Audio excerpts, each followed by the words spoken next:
It's an original design, I think from the mid-70s, maybe early 70s. Takes a bit of getting used to at the start, but generally they paddle well. You don't want them too long, you want them maximum 6 foot. But they're very, very fast and they have a lot of drive. I use a big circular saw, Widowmaker I call that thing. And yeah, that's really a nice sort of fast way of cutting an outline, and it keeps it really true and 90 degrees.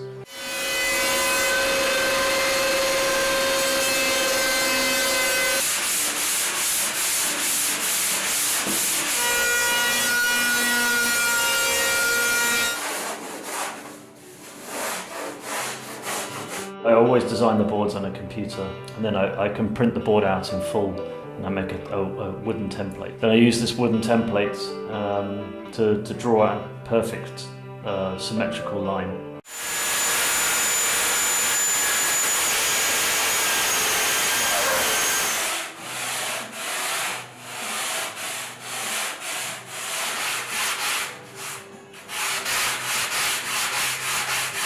The rocker in the board, like in the nose and the tail, I already have a plan in my head how the measurements it should be, the exact numbers.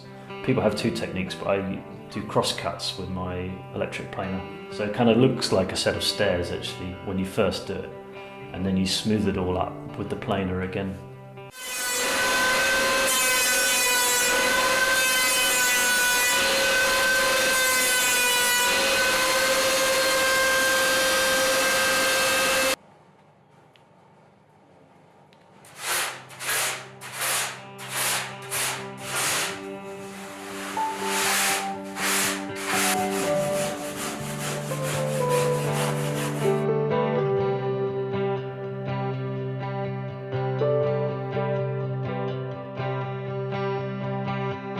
I actually have like a whole sort of library of templates of rails that I really like and I know that work.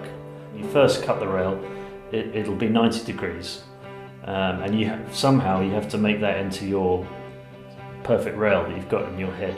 A fish, generally they have quite down rails, like a 60-40 or a 70-30 rail.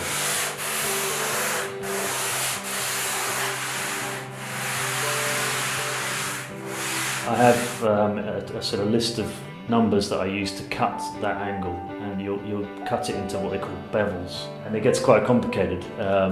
You can get stuck in your head in all these numbers and everything, but you have to really have a clear vision in your mind what the rail should look like at the end.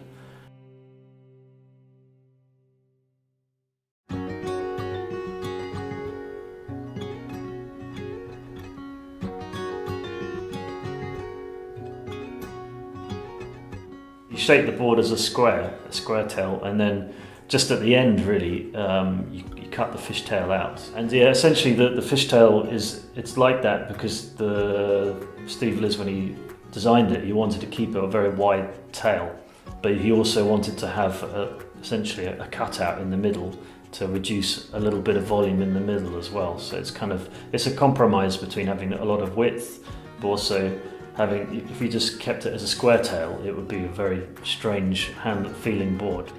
When you increase the width like that, it increases the planing area, and it gives the board a lot of lift at the start when you're first trying to take off. So it's better in kind of smaller, choppier waves, basically.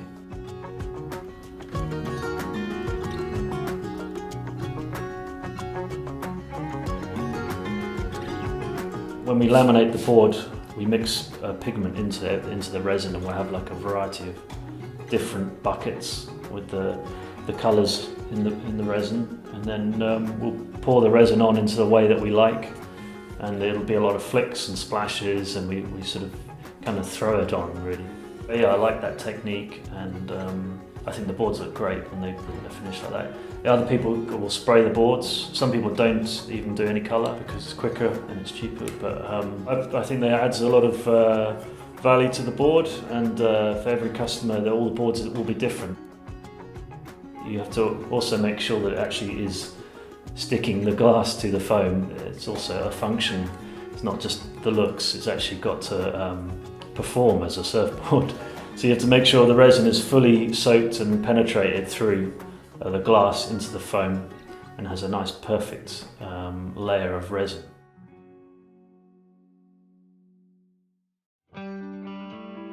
I mean, with a fish design, generally you have the fins a little bit further back than you normally would, just behind your back foot when you're standing up. And the further back you put the fins, the more drive and more sort of stability you'll have on the board.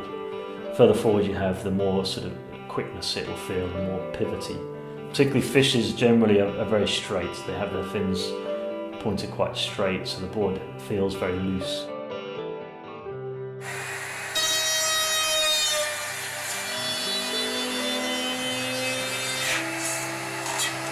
To put these big scary holes in your board after your perfectly shaped laminated board, I put them in with the glass as well beforehand, so it gives a really good strong bond.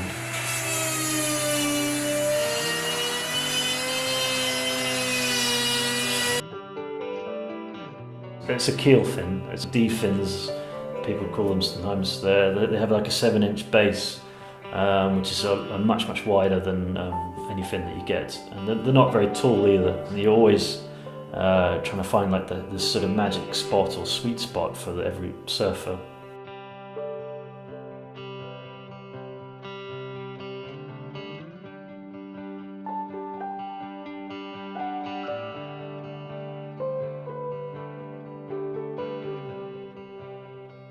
I only make boards that are really fun, and a fish is a lot of fun. Actually, I suppose the fish was my first board that I used to travel with, and when I first had discovered that my love for surfing was actually on a fish.